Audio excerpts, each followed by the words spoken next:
Tonight on Sports Saturday, a busy day in T-Town. The Lane Train pulls back into the station for one more year. The Tide and Tigers renew their rivalry on the court.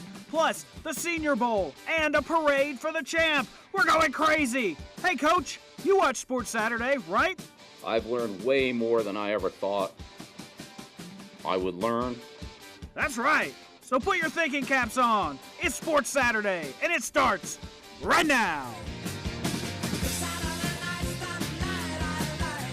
Welcome in, everybody, to Sports Saturday. Saturday night's all right for fighting. Well, Elton John right there. Did you like that? That was very nice. Good very nice. Song selection this week. Thank you. I thought it was good myself. I'm BJ Millican. I'm Jenn Chapman, and as we said in the open, a lot of news today from the sports world. First and foremost, Lane Kiffin will be staying at Alabama. The Tide's offensive coordinator had been rumored to be in the mix for the 49ers OC job. Today, the university released a statement saying that Kiffin would indeed return to the capstone in 2015.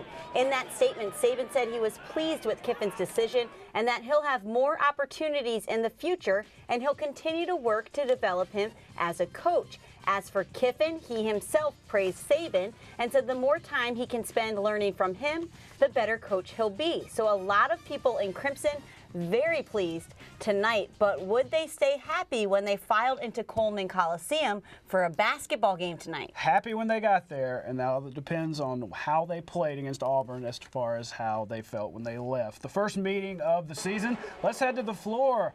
Bama has lost 3 straight, needing a win. Watch Justin Coleman heading to the rack. Nice dish to Levi. Randolph buries the tray. A big night for Levi, but Auburn led most of the half. Later, it's going to be another good look, this time from Michael Kesson. Nice pass. Rodney Cooper throws it down. 8 assists as a team for the Tide. Now, tie game, a minute 30 to go. Levi Randolph. Oh, captain, my captain. He unties it with the J. 18 for Levi. Auburn tied it back up. So who do you go to in the end? Levi misses, but Cooper there to clean it up. The putback gives Bama a 2-point lead. Auburn cannot get a final shot. The Tide beats Auburn 57-55.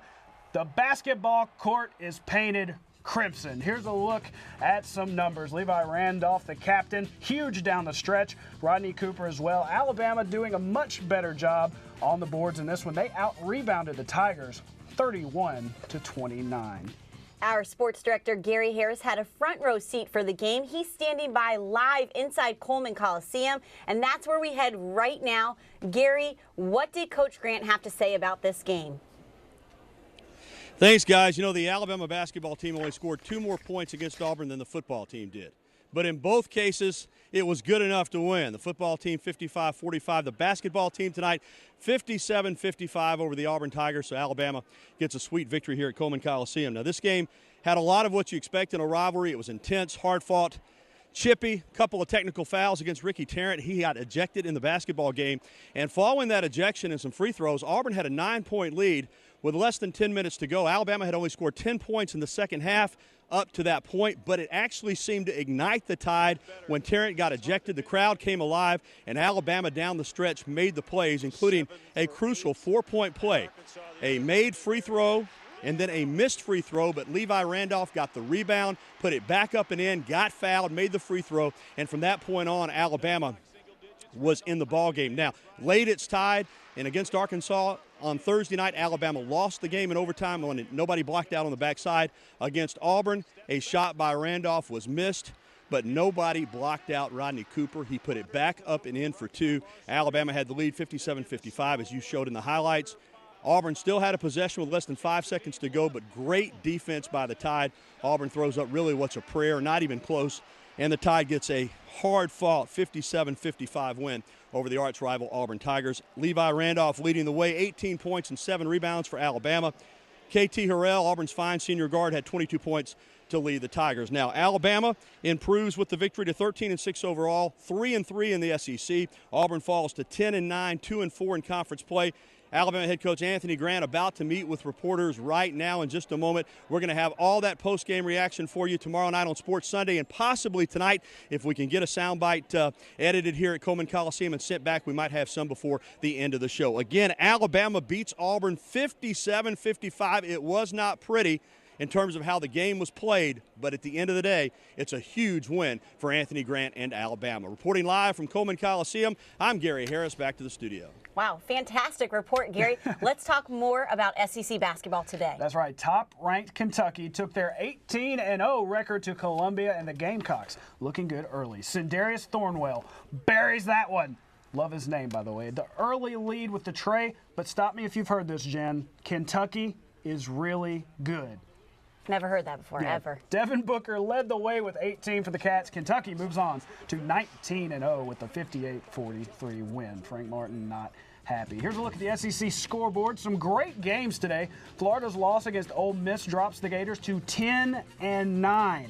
Yikes. Billy Donovan's crew having a tough year. They are up next for the Tide at Coleman on Tuesday night. Well, the Alabama women's team will be without 2 of its players for 2 games after Thursday night's fight in their game against Auburn. Christy Curry added an additional game suspension to Brianna Hayden and Maya Shanti Knight for their involvement. Well, college football players are also fighting, but this is a little different. For a chance to impress NFL scouts this week in Mobile, Alabama. Yeah, the Senior Bowl took place today at Ladd-Peebles Stadium down in Mobile. 4 Crimson Tide players, including that guy, Blake Sims. He got into the game in the second quarter to raucous cheers. His first pass, a dart to Tyler Lockett of K-State. Then Blake, watch him. He's going to show his elusiveness. Get out! He gets out of trouble for the big run right there. A big day for Blake. Then it's an Alabama-Auburn connection. Watch this. Yes, you just heard right. Alabama-Auburn. Sims with the perfect throw to Sammy Coates in the end zone. It's a catch, right? And, oh. In college. It wouldn't be because he got it out. So say it's not. The North wins it 34-13. Sims was asked what he hopes he showed this week to these NFL scouts. That I have a good arm. I can hit any route. I got good speed, and I am really a quarterback. I think I took it to full advantage of all the reps that I got, and I'm glad that I got the opportunity to play and show some of these coaches that I'm a competitor and I'll be able to do whatever. Here are some notable stats. Sims finished with 50 yards passing, 23 rushing. Auburn's Cameron Artis Payne with 43 yards rushing. Nick Marshall, who moved a corner and led the South with 5 tackles. And Homewood's own Amir Abdullah, playing for the North, won the game MVP with 113 all-purpose yards. So great job for those guys. Hopefully they'll make it. We'll find it out in the spring if they make it to the NFL. That's right. We're not making it to the NFL, but we are making it big when we come back. We'll try not to deflate your mood. I see what you did there. When talking about the NFL. It's something I know will not leave you feeling flat is Deontay Wilder, unless he punches you, I guess. Next up, we'll show you the highlights of his homecoming parade and hear from the champ himself. We hope you come back after the break.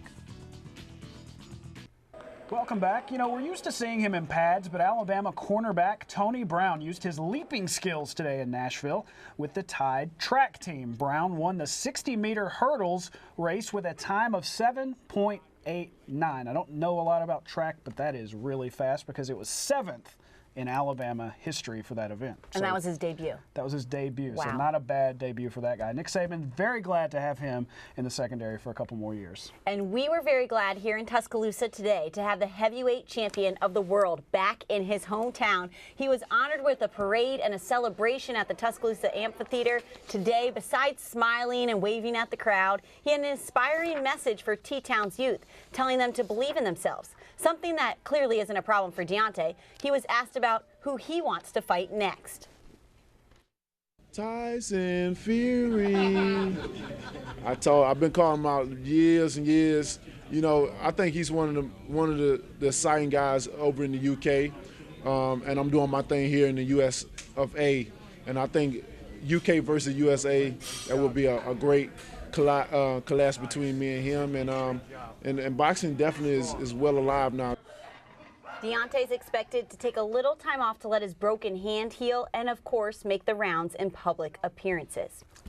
It's great for Deontay. Now, there's a chance that if you've been alive at all the last week, you've heard all the puns about deflated balls that you can handle, so I'll spare you another one, but I will say that the Patriots had a ball today answering questions about Deflategate. So go ahead and roll the video. While the NFL has said that the Patriots are fully cooperating with the ongoing investigation into whether or not the Pats deflated 11 of their 12 game balls in the AFC title game, Bill Belichick spoke today and was adamant that his organization is innocent. At no time was there any intent whatsoever to try to compromise the integrity of the game or to gain an advantage. Quite the opposite. We feel like we followed the rules of the game to the letter in our preparations, in our procedures. Tune in tomorrow to Sports Sunday, and we're going to talk to former Crimson Tide receiver, current Seattle Seahawk, Kevin Norwood in our Sunday chat. We may ask him about Deflategate. Now, that's going to be tomorrow at 10:13 right here on WVUA. Well, there's nothing deflating about Alabama gymnastics on Friday night. They took down their nemesis, the top-ranked Florida Gators at Coleman Coliseum. The two teams have combined for the last 4 NCAA championships. The Tide and Gators tied on the vault and floor, but Bama would outscore the Gators on beam and bars. Just a week after the Tide struggled on the beam, Coach Dana Duckworth praising her team for their focus to stay in the moment. Here she is now. So proud of having over 13,700, screaming fans. It makes a difference, the energy that they bring, and just the way everything kind of turned out tonight. We weren't perfect, but we kept saying whatever happens, the next second is more important. And I think they did a great job in displaying that. The Tide is back in action on the road against Kentucky on Friday night. And we still got a little more Sports Saturday to come. Big time stuff coming up. It's only January, but we're pulling out the gloves and the bats and talking Tide baseball. That's right. Hear from Mitch Gaspard as the Tide hits the practice field in Hoover for the first time. That's coming up after the break. We're back on Sports Saturday. So is Alabama baseball. The Tide practiced for the first time today in their home for the 2015 season. The Hoover Met. Coach Gaspard and his crew excited to get the year started. We'll hear from them tomorrow on Sports Sunday. But we have fresh off the presses Anthony Grant sound from tonight's win over Auburn.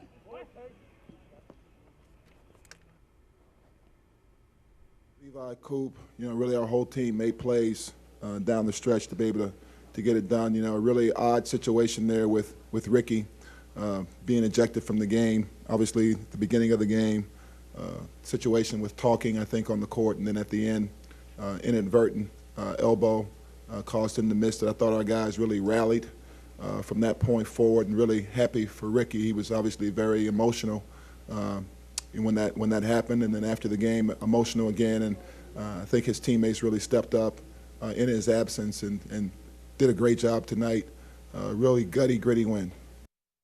There you go. Big win for the Crimson Tide. That's about all the time we have for tonight. We'll hear more from Coach Grant tomorrow. As we roll out of here, let's show you a little video of Mr. Cub himself. It was a somber day at Wrigley Field, and for Cubs fans everywhere, we're watching the, there we go, Mr. Cub. Ernie Banks passed away yesterday. We'll end, as he always ended it, says, let's play 2. Good night, everybody.